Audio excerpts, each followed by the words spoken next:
Alam mo, sinindak na naman tayo ng Biyernes. Na Biyernesan tayo. Di ba, hindi pa nga tayo nakaka-move on dun sa lindol sa Cebu, nagkaroon ng lindol sa La Union. Kahapon lang yun Oo nga, kahapon lindol. lang yun. Oo. Tapos kanina biglang, may lindol ulit sa Davao Oriental. Nakakaloka. Iba yung kayo ng umaga, ha? Mas maraming aftershocks po at nagkaroon ng warning about possible tsunami na in-extend ng 2 hours yung effectivity ng warning dahil hindi pa sila sigurado kung yun na nga. Tinanggal.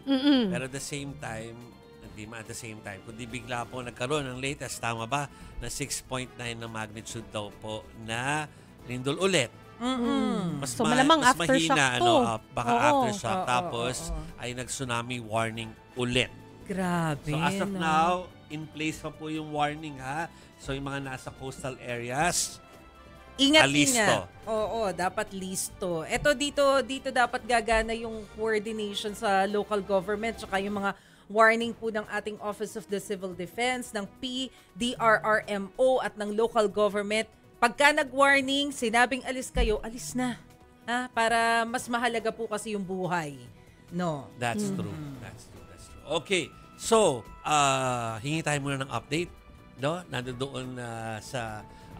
hindi ko alam kung nasaan specifically si Brill sa ngayon. Pero as of yung kaninang unang bugso or yung unang pagyanig,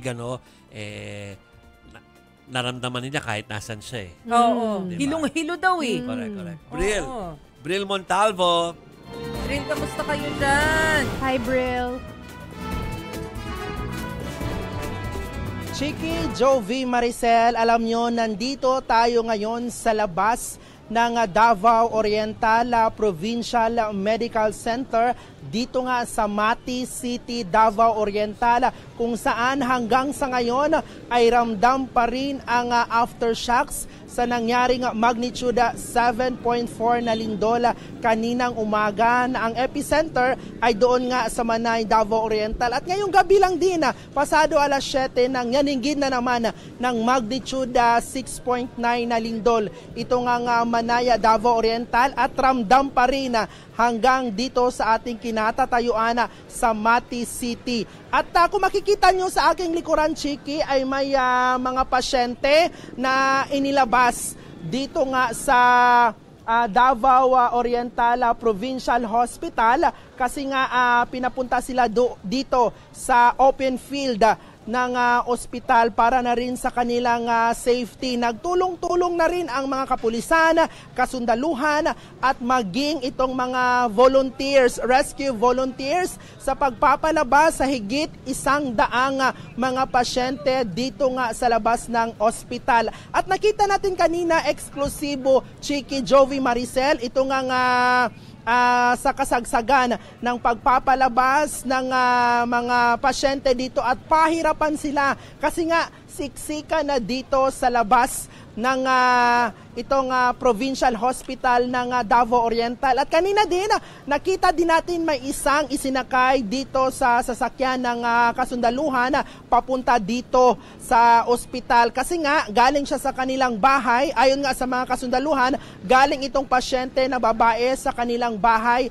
At nung kasagsagan ng aftershock ay na-collapse daw siya, na wala ng malay at yun, isinugod siya dito. At marami pa rin mga pasyente dito. Alam mo, grabe, nakakaawa ang sitwasyon dito sa labas ng Davao Oriental Provincial Hospital kasi nakikita natin na hirap itong mga pasyente dito at nagbabadya pa naman itong ulan. Alam mo ngayon, umaambon ngayon dito sa Mati City, Davao Oriental. At kanina din, Chiki, doon tayo sa isang barangay, Chiki, Jovi, Maricel, doon tayo sa isang barangay dito pa rin sa Mati City at naramdaman din natin ang napakalakas na aftershock doon. Makikita nyo dyan sa aking video na ipinadala, doon yun nangyari kung saan mismo nadaganan ng pader ang 54 anyos na biktima na nasawi kaninang umaga sa kasagsagan ng magnitude 7.4. Pinuntahan natin ang kanilang bahay.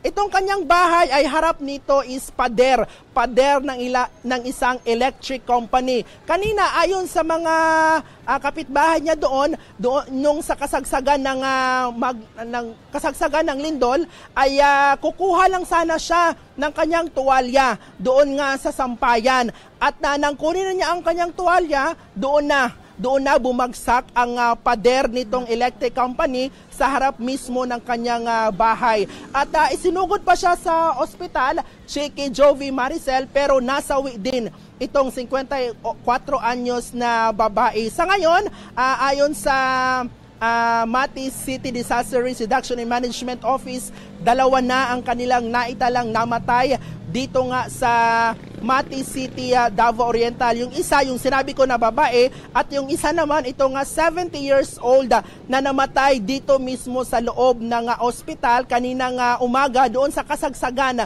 ng kanyang, nung sa kasagsagan ng lindol, nung ibinaba at inilabas yung mga pasyente, inatake siya kanina sa sobrang nervyos ng pagyanig ng lindol. Admitted yun ang 70 years old na isang nasawi dito sa Mati City, Davao Oriental Provincial Hospital, galing Tarragona, Davao Oriental. So 2 pa ang nasawi dito nung pinuntahan natin sa Mati City Disaster Risk Reduction and Management Office. At sabi nga ni Governor Dayang Hirang, 3 na ang namatay kanina dito sa Mati City at kinokumpirma pa yung isang namatay. At sa Davao City naman ay merong isang 80 anyos na lalaki ang nasawi rin sa kasagsagan ng lindol dahil yung inuupuan niya na pader doon sa kanilang bahay ay bumagsak din at nadaganan itong 80 anyos na lalaki. So ngayon, Chiki, Jovi Maricel, ito pa rin ang sitwasyon ngayon dito sa Davao Oriental Provincial Hospital. Patuloy pa rin ang paglabas or inilalabas pa rin itong mga pasyente sa loob ng ospital. Maricel, yes? Oo, alam mo, yung kinukwento mo ngayon tsaka yung pinapakita mong senaryo, parang ganyan din yung nakita namin na report ni John Aroa nung nakaraan lang sa Cebu. May similarity sa ospital din. Sabi mo kanina, marami na yung mga naitalang casualties, gaano karami yung injured, at saka ano yung kailangan nila? Mabilisan lang. Yun nga, yung casualties nga dito is nasa 3 pa. Is 2 dito sa Davao Oriental sa Mati City at isa doon sa Davao City. At yung injured naman na Maricel ay inaalam pa hanggang sa ngayon kasi patuloy pa ang pagpapadala dito or pagpapapunta yung mga na wala ng malay sa kanilang mga lugar dahil sa aftershock. So inaalam pa ng Office of Civil Defense ang lahat, ang kabuuang casualties at mga injured dahil sa nangyaring lindol dito sa Davao Oriental. Bril, yung ganang sitwasyon no sa Cebu ay meron na silang mga tent. Ngayon ay hindi ko pa nakikita na may nagtatayo ng mga tent. Sabi mo parang uulan. So anong plano? Kasi pinapalabas yung mga pasyente. Alam mo ngayon, may mga tent naman dito pero kulang pa rin. May mga pasyente pa rin na wala sa tent. At ayun nga dito sa pamunuan ng ospital ay nagpatulong na sila sa LGU dito sa Mati City para madagdagan ang kanilang pangangailangan dito sa ospital kagaya nga ng tent. At yun nga, wala pa tayong nakikita ng mga evacuees or kanina may evacuees doon sa sa sports complex pero kusa silang nag-evacuate dahil natatakot sila na madaganan doon sa kanilang bahay. Pero kalaunan ngayong hapon ay umuwi na rin sila doon sa kanilang mga bahay. Sa ngayon, ang kinakailangan talaga dito sa ospital is mga tents talaga. At ito ngang mga gamit nila dito sa ospital. Okay. Thank you, Bril. At ingat kayo dyan. Ingat kayo, Salamat, Bril. Amping mo din ha. Okay, mga kapatid, tatanungin ko sana ng politika si Bril, kaya lang hindi talaga bagay eh. Oo, ang hirap Kasi may mga ganap po sa pamilya Duterte na si Bril ang may access doon, pero pagpapaliban natin. Pero mamaya po, promise namin, sa mga nag-aantabay ng update tungkol sa dating Pangulo, ay meron po kami update. Meron Yes. din mamaya, yes. Pero balikan lang natin itong lindol na naranasan sa may Davao Oriental. Ano po? Doon sa research namin, looking back sa mga nangyari, naibalita naman na to sa earlier newscast natin. Pero so si Bril ay nasa Mati sa Davao Oriental. Yes. No? So may mga eskwelahan dyan kanina na in-evacuate to open areas dahil nga dun sa paglindol. At yung mga pasyente, nakita nyo naman sa likod ni Bril, ay in-evacuate for safety. Pero earlier today, ang pinakasentro ay sa Manay. Hindi ko alam kung tama ang pronunciation ko. Kung Manay or Manay. Davao Oriental, 7.4 ang lakas ng lindol na nag-strike doon. Itong mga residente ay talagang pumunta sa gitna po ng mga daan para mas safe, walang malalaglag sa kanila doon. Parts of houses nag-collapse po. Yung mga bagay sa loob ng bahay ay nagsipaghulugan. Tapos yung mga ceiling panels ay nag-collapse sa may Manay Fire Station.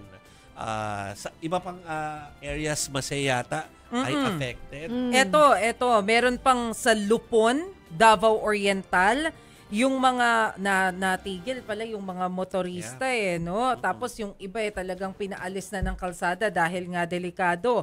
Diyan naman sa Baganga, Davao Oriental, nagkaroon ng damage yung isa nilang simbahan dahil po sa pagyanig. Nagsagawa rin ng aerial inspection ng Office of the Civil Defense para makita kung gaano nga ba kalawak yung naging pinsala sa lugar. Pero baka kasi masyado pang maaga no? Para malaan kung gaano talaga kadami yung damage. Although merong update pala yung governor, si Governor Nelson Dayanghari, kasi ongoing yung damage assessment. So, of course, expected may mga bahay, mga government buildings, may mga tulay na na-damage po, mga kapatid. Ibang area ay wala pong kuryente dahil nga nagtumbahan yung mga electric post po at isang district hospital pala, sa Banay, Davao Oriental ay posibleng totally damaged.